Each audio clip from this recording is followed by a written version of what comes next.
What's up my people, reka tubasuhuze tunabaye ikaze mwe mwese mukurikira umurongo wa HD Global Media, abari mu majyepfo, abari mu majyaruguru, iburasirazuba ndetse n'iburengera bwaryo, n'abari mu mujyi wa Kigali mwese tubabwira ati ikaze kuri uyu wa none.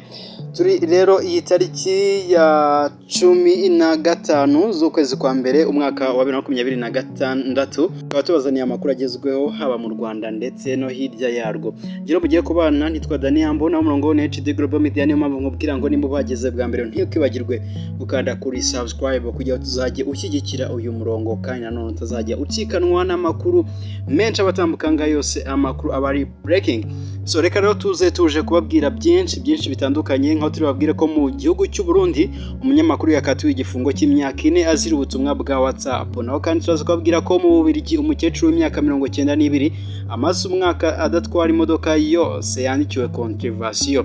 Naho Amerika yo yatangiye kugurisha petrol ya Venezuela. Ni byinshi cyane ku mihanda ndetse no mu bihugu bidukikije hose bagiye bakora amakuru, nibyo tuje kuba ducacambura fresh. Reka rero tuze tuyatangira mu buryo burambuye nyuma kano karego gatoya. HD Global Media.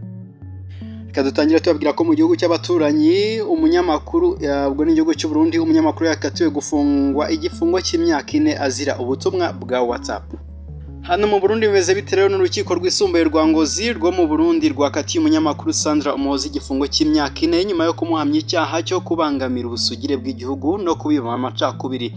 Uyu Muhoza ukorera ikinyamakuru Uranova yatawe muri yombi tariki ya 13 Mata 2024 azira kwandika mu itsinda rya WhatsApp kafite amakuru yizewe ahamya ko leta y'u Burundi yahaye imbonera kuri mihoro kugira ngo zigirire nabi abatavuga rumwe nayo. Yabanje gufungirwa muri kasho y'urwego rw'u Burundi rushinzwe iperereza n'urwego rwitwa SNL, hajyanwa muri gereza nkuru ya Mpimbi iherereye mu mujyi wa Bujumbura hashize hafi icyumweru cyose nyuma yimurirwa muri gereza ya Ngozi. Mu rubanza rwabereye mu rukiko rwisumbuye rwa Ngozi tariki ya 19 Ukuboza 2025, ubushinjacyaha bwari bwasabiye Umuhoza igifungo cy'imyaka 12 no gucibwa ihazabu ya miliyoni 1 y'amafaranga y'u Burundi. Uru rubanza rw'Umuhoza rwatangiriye mu rukiko rw'Ibujumbura rwari rwaramukati igifungo cy'amezi 21 ariko yahise ajurira agaragaza ko amategeko atubahirijwe mu kumucira urubanza. Kuri ubu rero urubanza rukaba rwasojwe, urukiko nyine rwanzuye ko agomba gufungwa iki gifungo cy'imyaka 4 ku bw'iki cyaha yakoze mu mwuga we w'itangazamakuru. Reka rero tuze tuba dukomeza n'andi makuru menshi. Naho kandi uti ntaho butikera, ubwo twavuye muri Afrika mu Bubiligi rero umukecuru w'imyaka 92 umaze umwaka wose adatwara imodoka yandikiwe controversial. N'umukecuru w'imyaka 92 wo mu Bubiligi uba mu kigo cy'abageze mu zabukuru yaciwe ihazabu inshuro 2 kubera gutwara imodoka yiruka ku muvuduko uruta usabwa, nyamara amaze umwaka n'igice yarahagaritse gutwara imodoka. Uyu mukecuru witwa Fernanda Vendowale yaciwe amayero 1268. Inzego zamuciye ihazabu zigaragaza ko ubwa mbere hari ku wa 18 Ukuboza 2025 atwaye ageze ahitwa Francene yagenze ku muvuduko wa kilometero 80 ku isaha, mu gihe abahanyura bagomba kugenda ku muvuduko wa kilometero 70 ku isaha.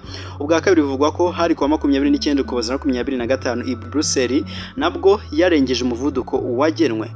Fernando Vandawale we avuga ko ngatagitwara imodoka none ngo nibyo ubu ngubu yaciwe byitwa ngo ihazabu. Uyu mukecuru yahise avuga ko atakishyura aya mafaranga kuko ubu igihe agezemo adafite ubushobozi bwo kujya ahantu kure. Ikinyamakuru cyari yacyanditse ko imodoka y'uyu mukecuru iba mu rugo rw'umukobwa we ndetse itagikoreshwa n'ibiyiranga byose bikiyiriho. Kuri ubu ngubu rero ukaba wumva ko ari ikosa, ubwo kamera zakoze ibintu twajyaga twumva barekarama hano mu Rwanda tukagira ngo ni hano gusa biba, ariko n'ahandi hose biba bihaba muri rusange.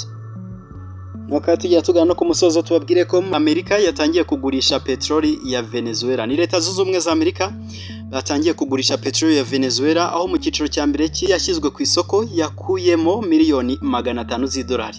Aya makuru yatangajwe na CNN ivuga ko yakesha umwe mu bayobozi ba Amerika. Uretse iyi peteroli ya Venezuela, Amerika yagejeje ku isoko mpuzamahanga, byitezwe ko mu minsi iri imbere izagurisha n'indi.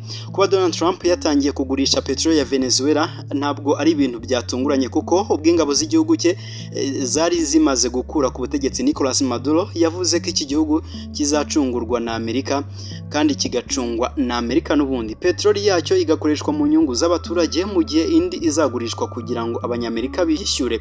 Yavuze kandi ko abanyamerika biteguye gushora miliyoni 100 z'idolari mu bikorwa byo kuvugurura ibikorwa remezo bijyanye n'ubucukuzi bwa peteroli muri Venezuela. Venezuela rero ni kimwe mu bihugu bifite peteroli nyinshi, kuko bibarwa ko yihariye 17% byiboneka ku isi hose. Andi makuru twanababwira muri iki gihugu cya Venezuela ni uko ubu ngubu urubuga rwa X ni yahoze yitwa Twitter, kuri ubu ngubu rwamaze gufungurwa, mu gihe rwari rumaze igihe rwarafunzwe. N'uyu wahoze ari perezida wayo yamaze gufatwa na Amerika. Ubu rero kuba barahinduye ubuyobozi, urubuga rwongeye gukora, abantu bongeye kujya barwinjoyinga muri rusange. Reka tuze tugaruka ku byaranze itariki ya 15 turiho kuri uyu wa none mu mateka mu myaka igiye itandukanye.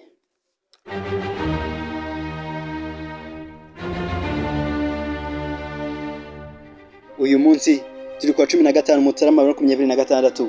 Iyi ni umunsi wahariwe abarimu muri Venezuela. Usibye kandi iki ngiki hano twabegeranirije byinshi mu byaranze uyu munsi mu mateka.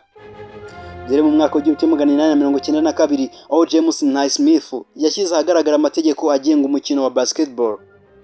Naho kandi mu mwaka w'1992 umuryango mpuzamahanga wemeye ubwigenge bwa Slovenia. 2001 kandi urubuga rwa Wikipedia rwashyizwe ku murongo wa internet bwa mbere. Nyamara kandi hari ibyabaye n'ubundi kuri itariki ya 15 Mutarama 2007. Aha naho Barizan Ibrahim al-Takriti wahoze ari intasi ya Iraq akaba n'umuvandimwe wa Saddam Hussein yakatiwe urwo kwicwa. 2017 kandi imwima mu majyepfo y'u Rwanda habaye umuhango wo gutabariza Kigeli wa gatanu Ndahindurwa wabaye umwami w'u Rwanda kuva mu mwaka w'1959 kugeza mu mwaka w'1961. Nyamara kandi ibi nubwo byabaye hari n'ibyabaye mu muziki, nko twababwira ko i Washington muri Amerika Stevie Wonder yayoboye igikorwa cyo gukoranira ku isabukuru y'amavuko ya Martin Luther King yagirwa ikiruhuko muri icyo gihugu.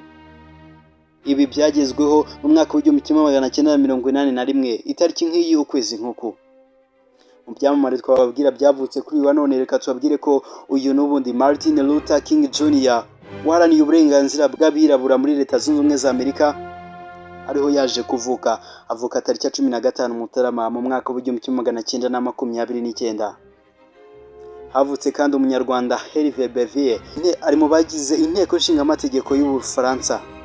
Ni umuyoboke w'ishyaka rya République et Marche ribarizwamo Perezida Emmanuel Macron. Uyu nawe niho yavutse. Ku byamamare byapfuye kwa none ni William T. Piper. William T. Piper ni umu-enjeniyeri w'umunyamerika wanashinze ikigo cya Piper Aircraft gikora indege. Yitabye Imana itariki nk'iyi ukwezi nk'uku mu mwaka w'1970. Naho kandi reka dusoze tubabwira ko Rocky Johnson, umukinnyi w'umukino w'iteramakofe cyangwa se wrestling wakomokaga muri Canada, akaba na se wa Dwayne Johnson uzwi nka The Rock, icyamamare muri filimi za Hollywood. Uyu mupapa yitabye Imana tariki nk'iyi ukwezi nk'uku muri 2020. Ngaye nguko. HD Global Media.